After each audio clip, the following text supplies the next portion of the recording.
Hello divine souls, बीच में से ना वीडियो बंद हो जाती है स्टोरेज के कारण। स्टोरेज की कमी होती है, फुल हो जाते हैं। तो जो पहला कार्ड ये आया था, मेरा क्वेश्चन था कि आपका रियूनियन कब तक होगा।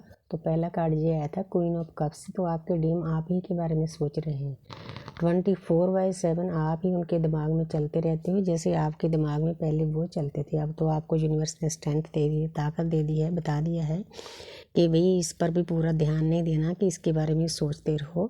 आपका रोमांस 3D लाइफ का नहीं है। आपका जो स्पिरिचुअल लव है, आप इस जर्नी पे हो। आपने अपने पर वर्क करना है, चक्रा बैलेंस करने हैं, मेडिटेशन करनी है, ध्यान करना है। आपको तो समझ आती है, लेकिन आपके डीएम की हालत ऐसी है, वो इतनी गलतियां कर बैठे होते हैं, उनको समझ नहीं आता क्या करूं, कैसे जाऊं उसके पास, कैसे बात करूं। फियर में होते हैं क्योंकि दर्द इतना दिया होता है, हद से ज़्यादा असहनीय दर्द दिया होता है उस इंसान ने आपको, लेकिन सोचते आपके बारे में। ये अच्छी बात है, जैसे आप पहले उनके बारे में सोचते। तो सेकंड कार्ड है द फूल।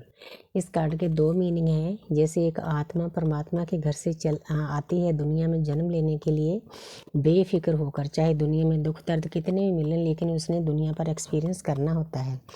तो वैसे ही आपके डीएम हैं, वो आपके प्यार में पागल हैं। उनको अब मालूम हो गया है कि दुख मिले सुख मिले, मैंने अपनी डीएम के साथ ही चलना है। आपके पास आने के लिए पागलों की तरह तैयार हैं, आने वाले हैं। तो आपका रियूनियन होने वाला है, पास ही में है। तो आगे है द मून। उनके अंदर बहुत अंधाधुंध सोच विचार चल रहा है। उनका मन ऐसे हो रहा है जैसे किसी चंद्रमा को ग्रहण नहीं लगा होता, लेकिन कोई बात नहीं। इसी के साथ ऐसा होने से उनकी वेकनिंग होगी जैसे आपकी हुई थी। अगर सोच विचार करेंगे, अपनी अंतरात्मा में झांकेंगे, अपने आप को ध्याएंगे, तभी मालूम होगा कि हमारे अंदर परमपिता परमात्मा बैठा है, हमने उससे मिलना है। जब वो उससे मिलने की तैयारी कर लेंगे तो यूनिवर्स आपको भी मिला देगी, तो आपका भी रियूनियन हो जाएगा। कार्ड सभी पॉजिटिव हैं।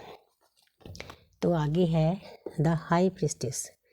वो आपको बहुत ऊंची जगह पर देखते हैं। उनको मालूम है कि मेरी डीएफ है, उसने 2 नंबर है, 2 नंबर मून का ही होता है। पहले भी मून की एनर्जी आई थी। आपके बारे में बहुत ज़्यादा डीपली सोचते हैं, क्योंकि आप जितनी केयर और प्यार उनको किसी ने नहीं दिया होता। उनको मालूम है कि मेरी डीएफ की जो वाइब्रेशन है बहुत हाई हो गई है। उसने काफ़ी ज्ञान प्राप्त कर लिया है, वो लगी हुई है अपने काम पे। बाहर से चाहे वो इन चीज़ों को ना ज़्यादा फॉलो करो, लेकिन अंदर से जो 5D की उनकी आत्मा होती है ना, तो बहुत खुश होती है, क्योंकि वो हमारे टीचर होते हैं, मास्टर होते हैं। हमें बार बार वो ट्रिगर इसीलिए करते हैं, जो हमारे अंदर वुंड्स होते हैं, हमने उन पर वर्क करना होता है। डीएफ ने बहुत सारा वर्क कर लिया है, तो उसने बहुत अच्छी पोजीशन हासिल कर ली है। इस कार्ड के 2 मीनिंग हो सकते हैं। एक तो जो मैंने बताया वो भी हो सकता है, दूसरा मीनिंग ये भी हो सकता है कि उनके घर में कोई ऐसी लेडी है, उनकी मदर भी हो सकती है, उनकी वाइफ भी, उनका कोई दोस्त मित्र, जहाँ नए नए रिश्ते बनाने का उनको शौक होता है, उधर से भी कोई लेडी हो सकती है थोड़ी बड़ी उम्र की।